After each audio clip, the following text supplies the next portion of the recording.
John here. We're starting out our gumbo, and Faith will be taking over later, but we're starting with a standard. This is about a 5-pound chicken whole.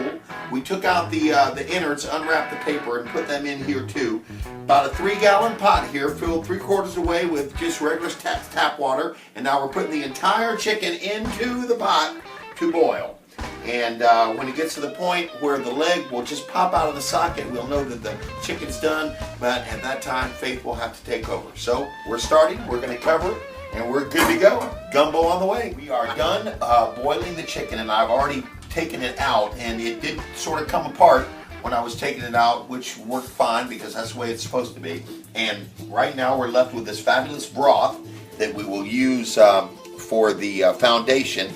And when I'm sure Faith is going to add the gumbo filet, but we did take the meat out, the chicken out, because you don't want it to stay in the water because it can overcook. You don't want the chicken to get mushy. So right now it's good and stringy. I tested a little piece right there, and as you can see, it just strings right off, which is what you want. You don't want it mushy. You want it nice and stringy.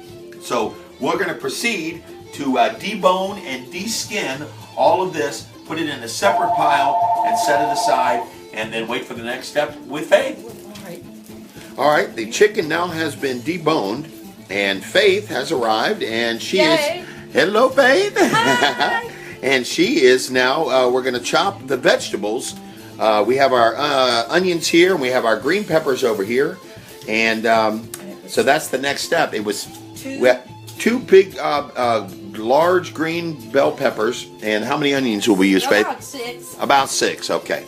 All right, so that's what step we're on now, and we still have our broth sitting over here ready to go, and so we'll let you know when we get to the next step. Is there anything you want to add? We're gonna when we finish with this, then we're gonna get to the roux. Uh-huh. How to make a good CoonAss roux. All right, there we go. We've got our, how do you pronounce this? Connecta? Connecta, right. Connecta smoked sausage. We got 2 pounds of that. And as you can see, Dee Dee has got the onions diced, and Faith has got all the green peppers diced up here, and I have 1 pound of the Connecta smoked sausage, and I'm about to cut this up, and then we'll proceed with the roux. All right. All right, we are done with our peppers and onions all chopped up, and our sausage, and there's the chicken, of course. If you're wondering why the candle is there, I'll let Dee Dee tell you the story behind it. Okay, well, I read somewhere that if you light a candle when you're chopping the onion, that it actually, the fumes off of the onion are what makes you cry, and so with that flame going, it keeps it from making your eyes water, and it didn't make any of our eyes water. Exactly. and we just cut up about 6 onions, so so far so good. Okay, on to the roux. Okay, so our next thing with the roux. The roux really is 1 part flour to 1 part oil. I never measure this stuff. It really is just kind of eyeball. And trying to figure out how much roux to make is really the old Mama taught you to kind of look at this and look at the other pie that's going to go in and go, that looks good. So it's not much measuring. I know it looks like a lot of oil. We're going to skim it off the gumbo. But the key to a good roux is really cooking it slow. So it's going to be a little while, and so maybe we might have to get back at you once it's getting ready to be a good roux. So maybe we'll check with you in a little while when the roux's almost done. Okay, as you can see, the roux is now darkened in color and thickened up a little bit. Faith, you want to tell us what's happening? Well, we're getting there. So we've been stirring this for about 15 minutes, and you have to just really be patient on a medium-high heat. Exactly, medium-high heat. We did want to definitely mention that. And this is very hot. I mean, it's and it'll stick to you. So you want to be careful as you're stirring. But like she said, she's been at it about 15 minutes now, and it's getting darker and darker, and will eventually be about the color of the spoon, correct? Yeah, if not a little bit darker. All right, so that's the update on the roux. I also want to mention that we just use regular old off-the-counter kind of canola oil and all-purpose flour.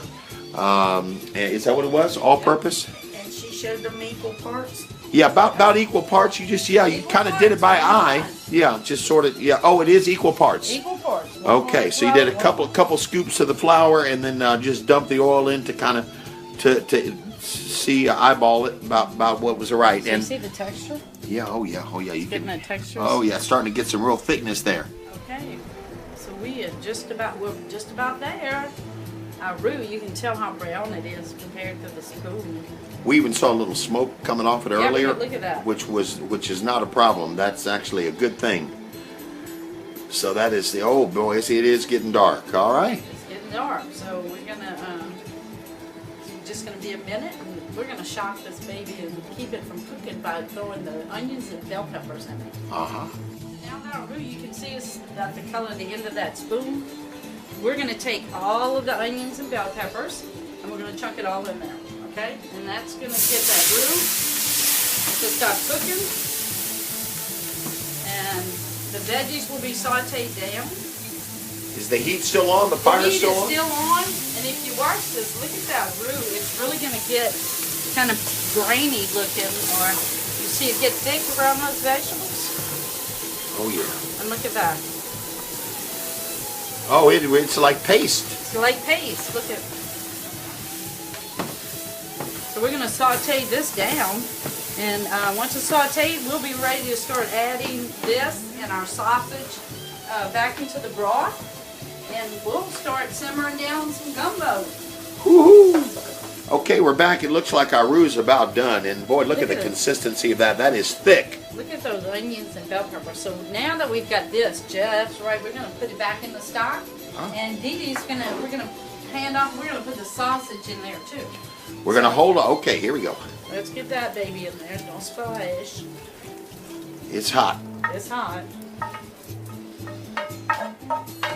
Dee Dee, we're gonna do some sausage in there. And look at that baby starting up. There's your baby. So we're gonna get that baby going. It seems like it's already thickening up. It's gonna thicken up as we cook it. So we're gonna move this big pot over to the burner and let her go. And now we're holding off on the chicken. That goes in last because you don't want it to get mushy. No, we don't want it to get all And you mushy. also put the filet in last too. We're gonna, right. Okay, and we still have to cook the rice, and that'll be what we serve it over. Really good long grain rice. All right. There we go. All right, we're back, and as you can see, our, what would you call that, Faith? The gumbo is cooked down really Okay. well, so we're getting ready to put the chicken back in. Uh-huh. And as you can see, the volume is greatly reduced. And Dee Dee has now, have you all kind of chopped that up? We Or no, just you kind kind of of, pulled it apart. okay, all right. So we're just going to dump it in there. Are you ready? Just, let's dump. Okay, there she go. What? Now, Woo! there is kind of a big chunk there.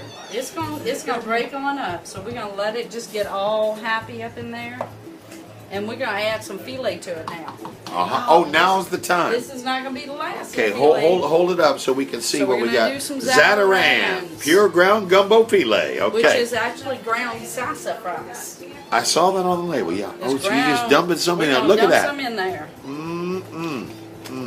She used about a quarter of that bottle. Yeah.